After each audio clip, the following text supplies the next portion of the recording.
Ce qui bloque toujours la personne que tu aimes de venir vers toi, qu'est-ce qu'il traverse encore en ce moment, ce qui l'empêche d'être à tes côtés. On regarde ensemble. Allez, c'est parti.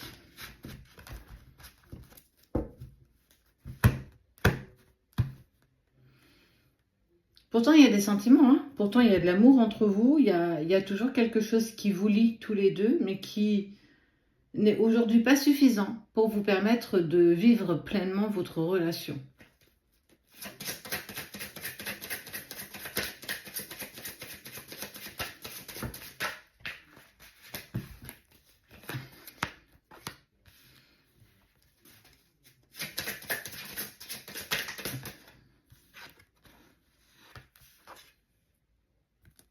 L'adversaire. L'adversaire est toujours un problème. Une autre personne, une tierce, avec qui ça ne se passe pas forcément bien en ce moment. On voit qu'il y a beaucoup de conflits, beaucoup d'interactions, beaucoup de mouvements. J'ai vraiment envie de dire beaucoup de mouvements. Il y a des...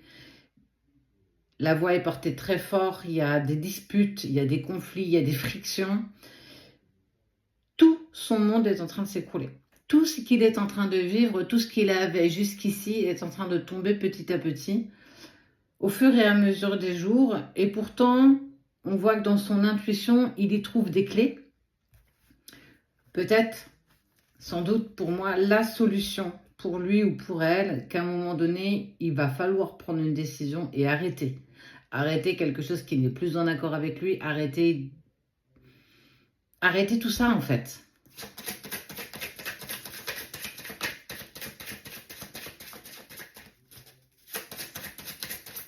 Il passe de mauvais moments là.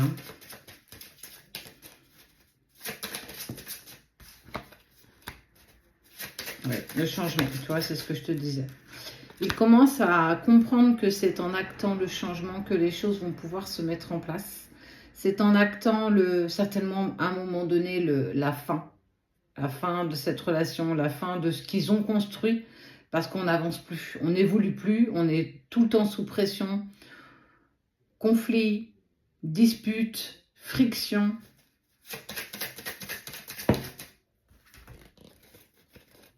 Et arrêter de se mentir certainement sur ce mariage ou sur ce pax ou sur cette relation qui est là depuis tellement longtemps.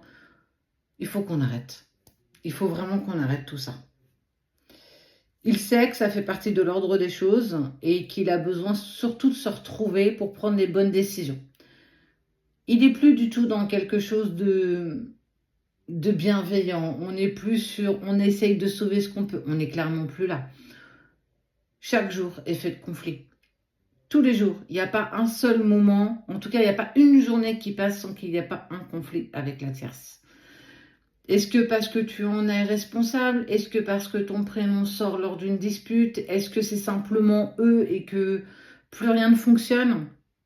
Ce qui est sûr, c'est que ce couple n'aura plus lieu d'être.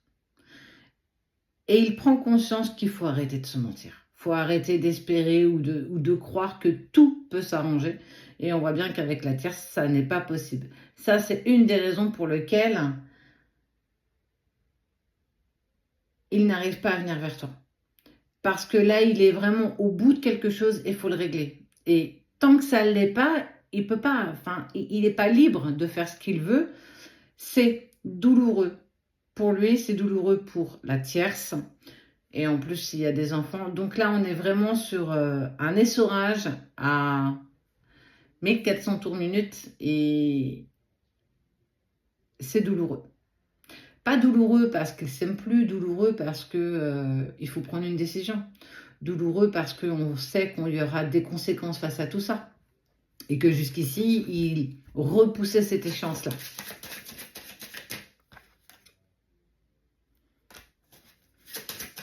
L'évidence.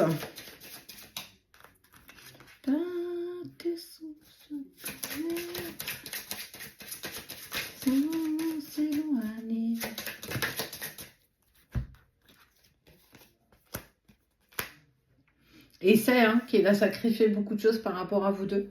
Il sait qu'il a beaucoup sacrifié par rapport à toi, par rapport à lui, et que c'est pas pour autant qu'il t'a oublié. Certainement que ces disputes et ces conflits et ces frictions qu'il y a eu ces dernières semaines avec la tierce étaient parce que tu vibrais tellement encore en lui, tu es toujours là, t'es toujours pertinente, même si c'est pas toi qui le veux. Il y a cette connexion impalpable qui est tout le temps là, et même si pourtant il souhaitait avancer dans une autre direction qu'avec toi, ça c'est ce que son ego, son mental était en train de lui indiquer, et qu'aujourd'hui il est plus du tout en accord avec ça. C'est je laisse tomber en fait. Je suis obligée d'accepter que je t'aime, je suis obligée d'accepter que je pense à toi tous les jours, et que quand tu es rentré dans ma vie cette première fois, t'es arrivé comme un cheveu sur la soupe. Alors je dis pas que c'est toi, hein. J'ai dit que cette connexion, ce lien est venu tout éclater en un claquement de doigts, véritablement. Et que pourtant, il a essayé de reprendre sa vie, tu as essayé de reprendre la tienne. Et qu'à un moment donné, c'est se rendre compte et être dans cette évidence que je ne t'ai jamais oublié. Et que j'ai pourtant essayé d'avancer, j'ai essayé de t'oublier, j'ai essayé de reprendre ma vie, ma famille, mon chemin. Ça n'a pas marché. Ça n'a clairement pas marché. Ça a été précurseur qu'à un moment donné, il faut prendre les décisions. Et il est en train de prendre enfin les bonnes décisions. Se séparer de la tierce, évoluer, avancer. C'est évident. C'est évident. Il y en a marre des disputes. Il y en a marre des conflits. Et j'arrête de me mentir. Donc voilà pourquoi aujourd'hui il est encore bloqué et pourquoi elle ne vient pas. Parce qu'il est dans un tel tournant, un virage à 360 degrés, qu'il faut, de toute façon, assumer. Mais il ne t'oublie pas. Il pense encore et toujours à toi. Il l'est marqué comme un tatouage. Il est marqué jusqu'à la fin de sa vie. Voilà pourquoi.